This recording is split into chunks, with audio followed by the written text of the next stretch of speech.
사랑해 주님 감사합니다. 또 저희들이 자정 기도회로 이렇게 모였습니다. 함께 모여서 하루에 있었던 일들을 함께 나누고 또 그 나눔 가운데 서로 격려되어지고 또 힘을 낼 수 있는 원동력이 될 수 있었습니다.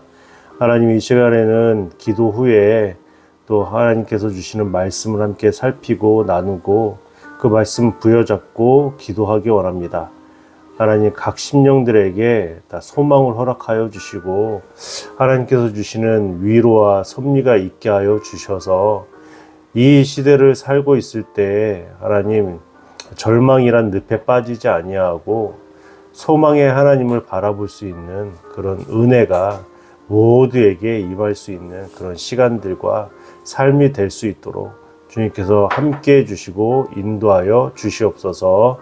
감사드리며 예수님의 이름으로 기도드립니다. 아멘. 예, 좋습니다. 오늘 역대상 9장 1절로 34절 말씀입니다. 예, 역대상 9장 1절로 34절. 예, 매번 말씀드리지만 너무 길어서 읽고 오시라. 또 한번 본문을 보시라. 그리고 지금 또 성경이나 이 매일 성경 가지고 계시면 그 체크하시면서 같이 보시면 좋을 것 같습니다. 예. 이스라엘 족보에 대해서 계속 설명하셨죠. 어제는 이 서쪽, 그러니까 요단강이 중심으로 동편이 있고 서편이 있는데 이 서편에 있는 그 지파들에 대해서 이야기를 했었습니다. 그 지파들이 미미해졌다. 그러니까 돌아와 보니까 별로 남아있지 않고 그 큰 지파나 아니면 그 당시의 사람들에게 좀 흡수되고 말았다. 그럼에도 불구하고 이 역대상의 기록자가 이렇게 이야기하는 것은 그 공동체를 말하고 싶었다라는 것이죠. 공동체로서 함께하는 그 이스라엘, 하나님께서 구원을 주셨던 그 선민으로서 이스라엘을 다시금 회복하고자 하는 마음이 컸다. 그 가운데 우리가 뭐 기도했던 내용들도 있잖아요. 성경적인 가치관과 세계관, 성경적인 가치관과 기독교적인 세계관을 가져야 된다. 말씀이 없으면 우리가 판단할 수 없다. 이렇게 함께 나누었던 것을 기억합니다. 오늘은 이 본문 속에서는요, 이스라엘 자손의 족보, 이것이 이제 결론을 짓는 내용들이 나오고요. 또 포로 귀환을 하는 것. 족보 이야기라고 지금 어떤 이야기를 하냐면 포로 귀환에 대해서 말하고 있다는 거예요. 일반적인 백성들, 또 제사장들, 레위인들, 또 문지기들, 이 사람들이 예루살렘에 정착했는데 어떤 모습으로 정착했는가, 이 정착의 내용과 의미가 무엇인가를 지금 말씀하고 있습니다. BC 538년에 수룹바벨이 49,897명을 데리고 귀환을 했습니다. 또 두 번째로는 BC 또 458년에 에스라가 1754명을 데리고 귀환을 했고, 세 번째로는 BC 445년에 느헤미야가 사람들을 데리고 또 귀환을 했었습니다. 그 느헤미야 11장에 보시면 이 사람들의 이름들이 쭉 나오거든요. 그 이름과 오늘 이 정착했던 사람들과 비슷해요. 그러니까 그때쯤이 아닌가 이렇게 싶습니다. 그런 내용들을 우리가 알고 있어야 합니다. 오늘 본문의 1절에 보시면 온 이스라엘이라고 했었습니다. 온 이스라엘. 그럼 확실히 아시겠죠? 이스라엘이 분리되어지고 나눠지고 지금 찾아보기 힘든 지파들도 있고 막 그런 상태인데도 불구하고 온 이스라엘이다라고 말하는 것을 보아서 12지파의 단일성을 의미하고 있다. 그럼 북이스라엘과 남쪽 유다가 이렇게 갈라져서 북쪽 이스라엘은 BC 722년에 멸망했고 남쪽은 BC 586년에 멸망을 하게 되었잖아요. 568년인가? 예. 이게 멸망이 됐어요. 시간차도 있단 말이죠. 예. 그리고 남쪽 유다와 북쪽 이스라엘이 싸우기도 하고 뭐 같이 합치기도 하고 뭐 이런 식으로 여러 가지 일들이 있었지만 그럼에도 불구하고 많은 시간 나눠져 있었다라는 거예요. 그런데 지금 12지파의 단일성을 말하고 있습니다. 온 이스라엘. 예. 우리 여기서 좀 생각해 봐야 되겠죠. 예. 우리도 유일한 분단 국가잖아요. 예. 북쪽, 남쪽 이렇게 나눠져 있지 않습니까? 이제는 이념과 사상, 문화 모든 것들이 다 나눠져 있어서 같이 합치기도 참 힘들 그런 시대 가운데 살고 있습니다. 어떤 통계를 보니까 북한은 북한대로 남한은 남한대로 이제 다른 나라다라고 생각을 하더라고요. 저희 어렸을 때는 우리의 소원은 통일 이렇게 노래를 불렀었는데 그렇게 부르기까지는 했었는데 지금은 그런 노래도 부르지도 않잖아요. 북쪽에 대한 소식도 뭐 잘 들려지지도 않고요. 탈북민들을 통하여서 그 북한은 이렇게 살고 있구나라는 것을 그 어렴풋이 듣고 보는 것일 뿐이지 아예 다른 민족처럼 느껴지기도 한다는 거예요. 그만큼 북이스라엘과 남쪽 유다가 그런 관계 속에 있었는데 지금 다시 포로 귀환해서 오니까 온 이스라엘 그 단일성에 대해서 말하고 있다라는 것입니다. 그래서 그들은 이스라엘 왕조실록에 기록되니라 이렇게 말씀하고 있고요. 그런데 바벨론으로 사로잡혀 간 이유에 대해서 말씀을 하고 있어요. 유다가 범죄함으로. 예, 이 범죄는 단순히 윤리적이고 도덕적인 죄를 말하는 것이 아니라 바벨론으로 사로잡혀 간 이유는 하나님께 대한 불충이라는 거예요. 불성실이라고 지금 번역해서 말을 하고 있습니다. 불충이라는 거예요. 하나님께서 언약의 백성으로 삼아 주셔서 하나님의 모든 자비하심과 긍휼하심과 은혜를 받은 백성인데도 불구하고 그들은 하나님을 따르지 않았다는 것입니다. 하나님의 말씀에 귀 기울이지 않았다. 그것이 여러분 불충이고 그것이 불성실이고 범죄다라고 말을 하고 있다라는 것입니다. 그런데도 불구하고 왜 온 이스라엘에 대해서 말씀하고 있느냐? 그것은 회복이라는 것이죠. 회복. 중요한 표현입니다. 회복.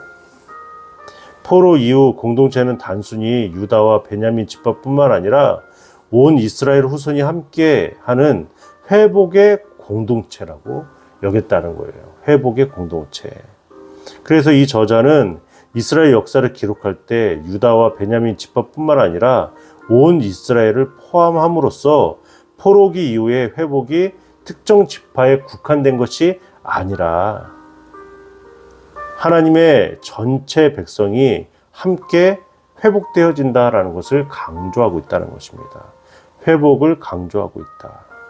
여전히 하나님께서는 그 백성들을 기억하고 계신다. 회복의 은혜를 베풀어 주신다. 그래서 여러분, 때때로 우리가 이 죄로 인해서 하나님과 멀어집니다. 그것이 이제 불순종이 될 수 있고 불충이 될 수도 있고 내가 좋아하는 그 쾌락을 따라서 살아가는 그런 윤리적이고 도덕적인 죄일 수도 있어요. 그런데 멀어지잖아요. 하나님과 멀어지는 게 문제인 거예요. 하나님께서는 우리를 다시 세우시고 회복시키시는 분이라는 것을 꼭 기억해야 될 줄 믿습니다. 나는 이렇게 멀어지고 있어. 그래, 나는 이 정도밖에 되지 않아. 그래, 이게 내 모습이지. 여러분, 절대 그러시면 안 됩니다. 예? 절대 우리는 그런 존재가 아니에요. 그럼에도 불구하고 정말 낯뜨겁고 부끄럽고 매일매일 불충해서 내 자신이 참 너무 못났다 이러면서도 하나님의 자녀이고 백성이고 좀 하나님의 일들을 하는 사람이냐 이렇게 그런 마음이 들더라고 들 때에도 하나님께 나아가야 되는 거예요. 그것이 회복입니다. 그래도 난 나가야지. 힘을 내야지. 그래서 지금 예루살렘으로 돌아온 사람들의 명단이 쭉 나오잖아요. 예루살렘은 바벨론 포로기 동안에 파괴되고 공동체가 다 흩어져 버렸어요. 근데 하나님께서 은혜를 주셔서 그 은혜는 섭리라고 말씀하시는 거죠. 하나님의 섭리로 다시 돌아오는 거예요. 돌아와서 신앙의 공동체를 세우는데 그 신앙의 공동체가 이 회복되는 과정들 속에서 무엇이 회복됩니까? 성전이 회복되는 거예요. 지금 회복을 계속 말씀을 드리고 있잖아요. 온 이스라엘의 회복, 또 신앙 공동체의 회복, 또 성전의 회복이라는 거예요. 제사장들이 있습니다. 또 레위인들이 있고요. 또 르디님 사람들이래요. 느디님. 발음도 잘 안 되는데 그 사람들은 성전을 봉사하는 사람들이라고 말을 합니다. 성전을 봉사하는 사람들. 그 사람들을 통하여서 이 성전이 신앙 회복의 핵심으로 자리 잡게 된다는 것입니다. 하나님과의 관계를 우선 회복하고자 했던 것입니다. 성전이 다시 세워진다는 것은 무엇입니까? 하나님의 임재가 나타난다는 것이죠. 또 백성들이 하나님을 예배한다는 것이고요. 말씀을 따라가는 공동체가 된다라는 그 변화가 있다라는 것이죠. 예루살렘 성을 세운다는 것은 그 간단한 의미가 아닙니다. 내포되어져 있는 의미가 너무나 크다. 본질을 회복해 가는 것이죠.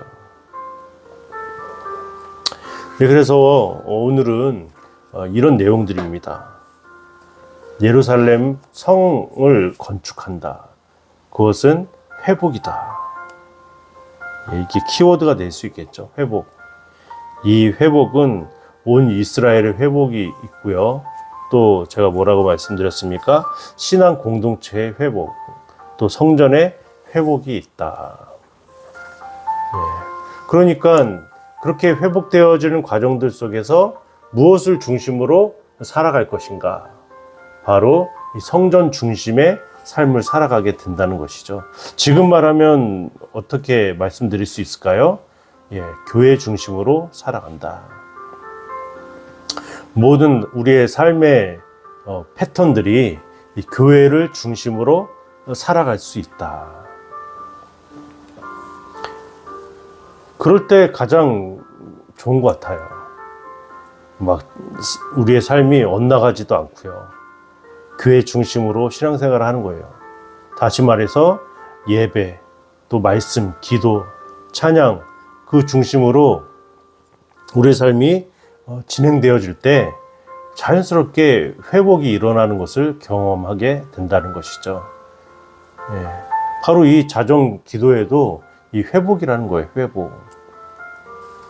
너무 귀한 시간이잖아요. 같이 말씀도 나누고 기도도 하고 조금 더 이 자정 기도회가 성장되어지면 이제 채팅에 있는 기도의 제목들 가지고 같이 기도할 수도 있고요. 자연스럽게 소통하면서 하나님께서 우리들을 회복해 가시는 것들을 경험할 수 있다라는 생각을 해보게 됩니다. 그러니 이 이스라엘 백성들, 유다 백성들이요, 지금 하나님 앞에서 회복되어져 가고 있다라는 것이죠. 굉장히 우리 삶 가운데도 시사하는 바가 크다고 생각이 듭니다. 회복해 가는 것. 신앙이 회복해 가는 것.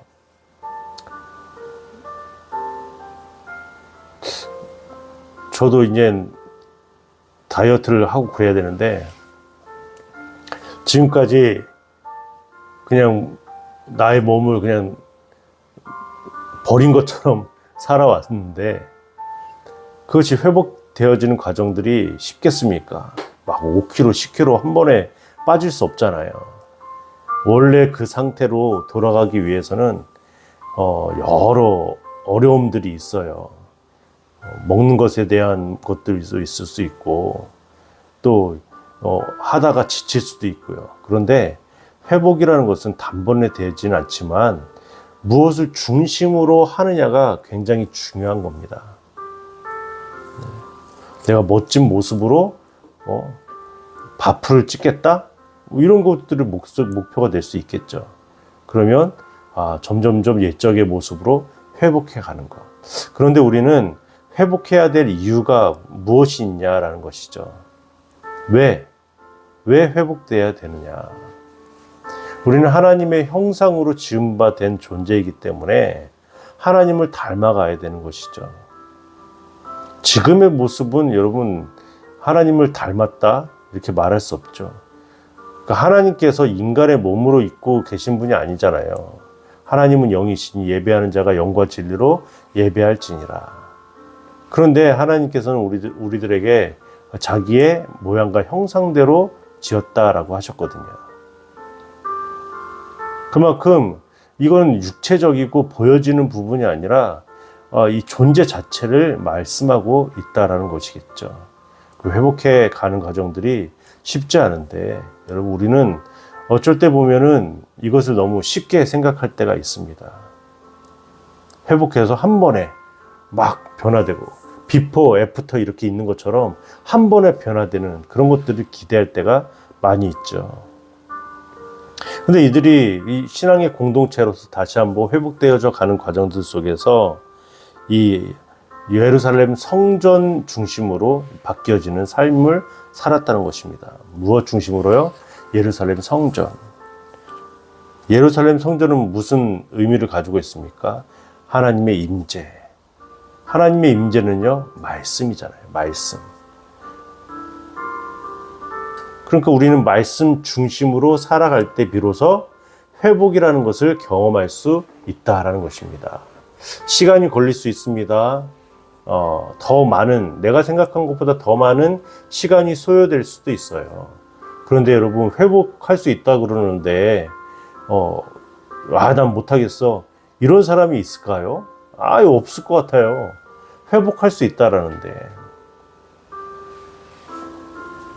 그러니까 우리는 여러분, 이 회복하게 하시는 그 하나님 믿고 따라간다면 이 말씀 중심으로 살아갈 수밖에 없습니다.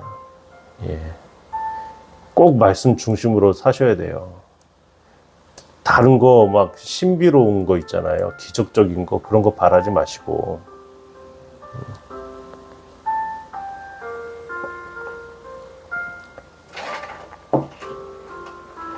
그런 거 바라지 마시고 말씀 중심으로 우리는 살아가야 됩니다. 하나님께서 나에게 이렇게 하라고 이게 음성을 주시면 너무 좋을 것 같은데요. 왜 음성을 주시지 않습니까? 100번, 1000번 해도요, 여러분, 하나님의 음성 들리지 않습니다.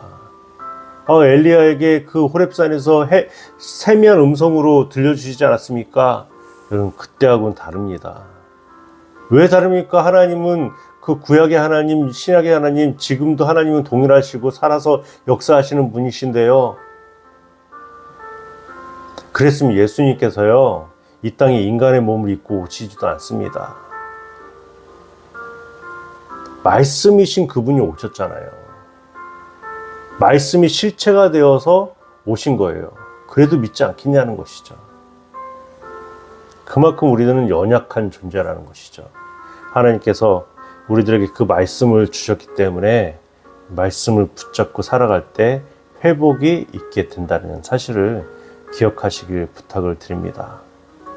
하나님의 말씀이 들려지고 우리의 삶 가운데 순종의 열매를 맺을 때요, 비로소 우리가 회복해 가는 것들을 경험하게 될 거예요. 누가 다쳐도요, 의사 선생님이 한마디 하잖아요.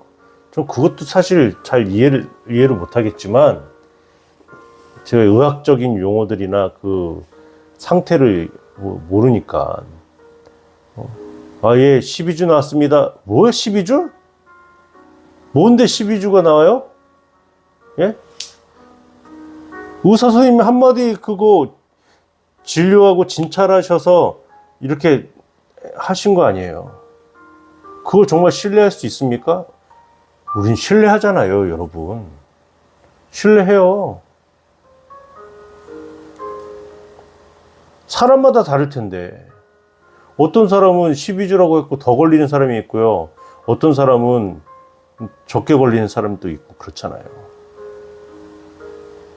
대략적으로 평균적으로 12주 걸린다 이렇게 이야기하는 것인데 그럼 우리는 어때요?